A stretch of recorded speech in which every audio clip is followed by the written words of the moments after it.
এর সংবিধানে সম্ভবত উল্লেখ করা আছে যে জনগণ হচ্ছে রাষ্ট্রের মালিক বা জনগণই সকল ক্ষমতার উৎস।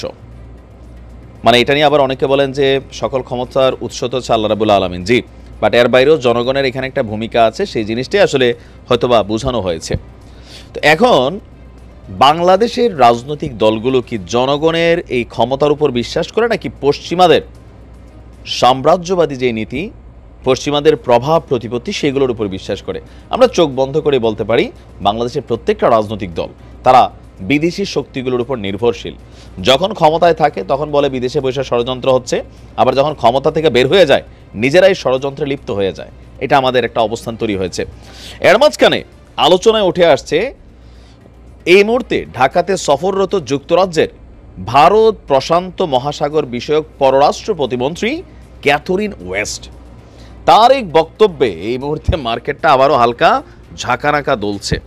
কেউ বলছেন যে আওয়ামী লীগ লবিস্ট নিয়োগ করেছে, কেউ বলছে যে না, ভারতের যেহেতু দায়িত্ব আছে হয়তো মোদি ম্যানেজ করছে, অথবা সামহাও যুক্তরাজ্য বাংলাদেশে কি চাচ্ছে। এবার আসেন মুদ্রা কথা। এই যে আগামী আপকামিং নির্বাচন, সংস্কারের পরবর্তী বা যে কোনো সময় নির্বাচন হবে, আওয়ামী লীগ যেন এই নির্বাচনে অংশগ্রহণ করতে না পারে। বৈষম্য বিরোধী ছাত্র আন্দোলন থেকে শুরু করে রাজনৈতিক দলগুলো কিন্তু সবাই চাচ্ছে যেন আওয়ামী লীগের নির্বাচনে অংশগ্রহণ করতে না পারে। এমনকি সমন্বয়করা বলছে আগে সবার বিচার হইতে হবে, তারপরে আওয়ামী লীগ কখনো যদি রাজনীতি করার সুযোগ থেকে রাজনীতি করবে। কেউ কেউ আওয়ামী লীগকে ব্যান করারও পরিকল্পনা বা প্রস্তাব দিচ্ছেন সরকারকে। সরকার যদিও এখন পর্যন্ত এই বিষয়টাতে একটু কৌশলী অবস্থানে আছে।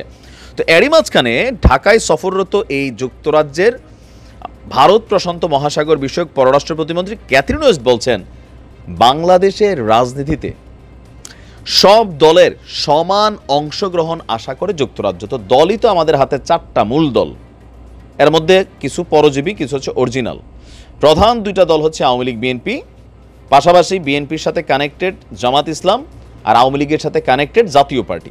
এর বাহিরে যে দলগুলো আছে আসলে ওইভাবে কেউই সরকার গঠন করার মতো ক্যাপাবিলিটি বা জনবল অথবা আপনি ভোটার তাদের নাই। তো এখন যেহেতু এই প্রতিমন্ত্রী তিনি আসছেন, তিনি বলছেন যে বাংলাদেশের রাজনীতিতে সব দলের সমান অংশগ্রহণ আশা করে যুক্তরাজ্য। তার মানে তারা এখানে আওয়ামী লীগের কথাটাই বেসিক্যালি মেনশন করছে যে আওয়ামী লীগকে বাদ দিয়া নির্বাচন, আওয়ামী লীগকে বাদ দিয়া রাজনীতি, এটা যুক্তরাজ্য চায় না। তিনি বলছেন যে সরাসরি বলেন না, বাট তার কথাটা কিন্তু এরকমই আসছে। পররাষ্ট্র মন্ত্রণালয়ের পররাষ্ট্র উপদেষ্টা তৌহিদ হোসেনের সাথে একটা বৈঠকের পর তিনি এই কথা জানিয়েছেন। ক্যাথরিন বলছেন বাংলাদেশের গণতান্ত্রিক ভবিষ্যৎ যাত্রায় প্রফেসর ইউনূসের ভিশনের দিকে তাকিয়ে আছে যুক্তরাজ্য। এটা সত্য। সবাই ভাবছে যে সামহাও এমন একটা সিস্টেম তৈরি হবে যেহেতু অন্তর্বর্তী সরকার প্রধানের রাজনীতি করার সুযোগ আর তিনি রাজনীতি করবেন না, এটা ক্লিয়ার। বৈষম্য বিরোধী ছাত্র আন্দোলনের হিসাবটা আলাদা। তো তিনার যে ভিশনটা যে বাংলাদেশকে এমন একটা স্টেজে নেওয়া দরকার যে সরকার দুর্নীতি করতে পারবে না, লুটপাট করতে পারবে না, জনগণের কাছে জবাবদিহিতা থাকতে হবে, ক্ষমতার মেয়াদ যেমন তিনি এটা নিয়ে আসছেন অলরেডি, মনে রাখেন 4 বছর হবে আগামী এমপি ইলেকশনটার মেয়াদ, নির্বাচনের মেয়াদ, মানে সরকারের মেয়াদ 4 বছর থাকবে। তো মানে অনেক রকমের প্রত্যাশা কিন্তু ডক্টর মোহাম্মদ ইউনূসের দিকে। তো যুক্তরাজ্য বলছে ঠিক একই জিনিস তারা দেখতে চাচ্ছে। এক্ষেত্রে অন্তর্বর্তী সরকার কী ধরনের সহায়তা চায় সেই অনুযায়ী পরবর্তী পর্যায়ে বাংলাদেশের জনগণকে সমর্থন করার চেষ্টা করবে যুক্তরাজ্য। তার এই বক্তব্যে রাজনৈতিক সমঝোতার কথা উল্লেখ করেছেন।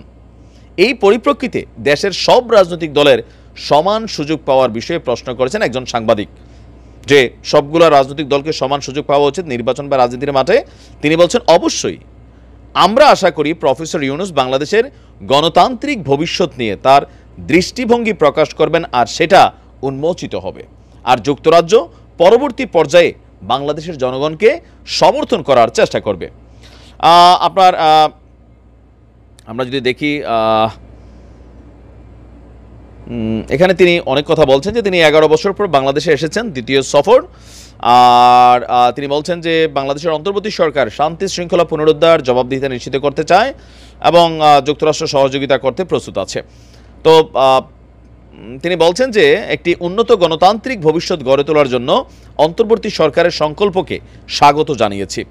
আমরা এই দেশে শক্তিশালী গণতন্ত্র চাই, অর্থনীতি, বাণিজ্য, নিরাপত্তা সব বিষয়ে কাজ করতে চাই। তাহলে তার এই বক্তব্যটার মধ্যে একটা ভাইব আছে আওয়ামী লীগের জন্য।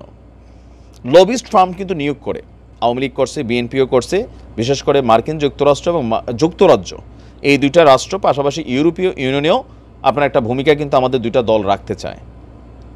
এখন এটা তাদের বক্তব্য, বাট বাংলাদেশের রাজনৈতিক দলগুলোর বক্তব্য, কৌশলী কেউ বক্তব্য দিচ্ছেন, কেউ সরাসরি বলছেন, কেউ বলছেন যে ঠিক আছে, আওয়ামী লীগের যারা পরিচ্ছন্ন নেতাকর্মী তারা যদি মাঠে আসতে চায় আসতে পারে, যারা দাগি বা জুলুমবাজ অথবা যারা লুটপাট করছে, বিভিন্ন রকম অপরাধে জড়িত, তাদেরকে এখানে আনা যাবে না, রাজনীতিতে সুযোগ দেওয়া যাবে না। আর যারা আসবে তাদের বিচার হবে, তো বিচার হইতে তো আর রাজনীতির সুযোগ থাকবে না। এখন এটা কিভাবে ডিল করবে, তো যুক্তরাজ্য বলতে পারবে, কিন্তু সিদ্ধান্ত নেবে বাংলাদেশের জনগণ।